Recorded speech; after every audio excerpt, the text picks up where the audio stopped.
Hi, I'm Pastor Brad. Thanks for checking in on this Maundy Thursday and checking out this Easter week devotion. Imagine being one of the disciples at this time on this day so many years ago. You've celebrated Passover your whole life. You know the story. God delivers his people, God gives the law, God forms a covenant. So when Jesus sends you ahead with strange instructions, go into the city, you'll find a man carrying water. It feels unusual, but still manageable. You assume this night will make sense eventually, but it doesn't. Imagine sitting at the table with Jesus and the disciples that night.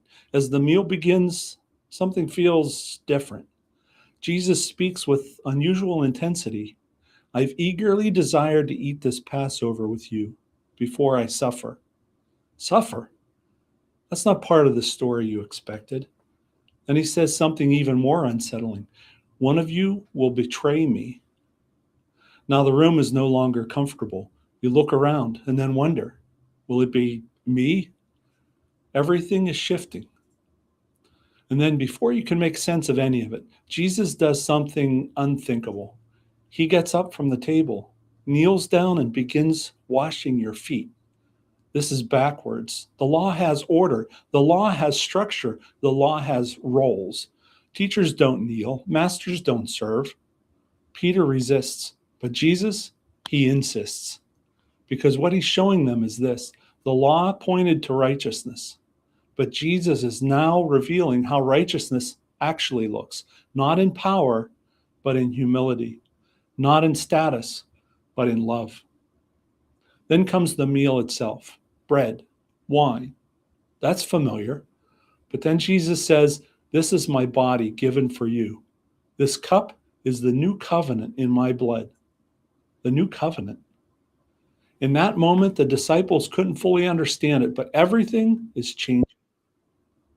For generations, the law had defined their relationship with God. It showed them how to live, but it also showed them their inability to fully obey. And now Jesus is saying that system is being fulfilled, not abolished, but completed. No longer will relationship with God be built on repeated sacrifices and external obedience. Now it will be built on one sacrifice, his own. A covenant not written on stone, but on hearts. A covenant not sustained by striving, but by grace.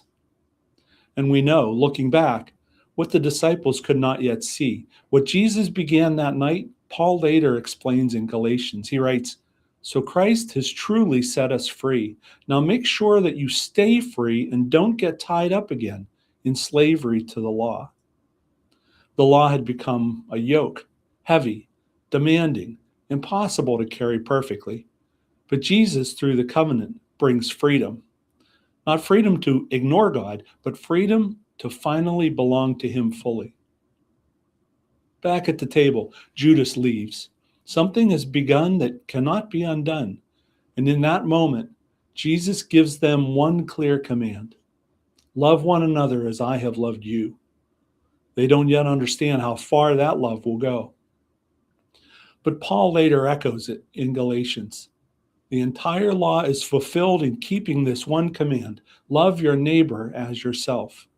What the law was aiming toward, Jesus now embodies and calls his followers to live out. Later that night in the garden, everything feels heavy. Jesus is in anguish, and the disciples, they fall asleep. They don't understand. They can't stay awake. They fail him. And yet, Jesus moves forward anyway, faithfully, intentionally, lovingly.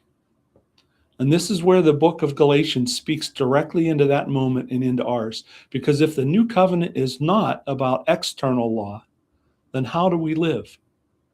Paul answers, walk by the Spirit, not by rules alone, not by striving alone, but by a life shaped from the inside out. And the result? The fruit of the Spirit is love, joy, peace. The very things the disciples were about to see displayed most fully in Jesus. That night, the disciples left the table confused, unsettled, and unsure of what was coming. But they were in the presence of a Savior who knew exactly what he was doing and who loved them to the very end. And in that love, he fulfilled the law, established a new covenant, and opened the way for a new kind of life, not bound by the law, but led by his Spirit. Even when we don't fully understand, we can walk forward in that same freedom. I'd encourage us all to walk in this freedom this Holy Week and to consider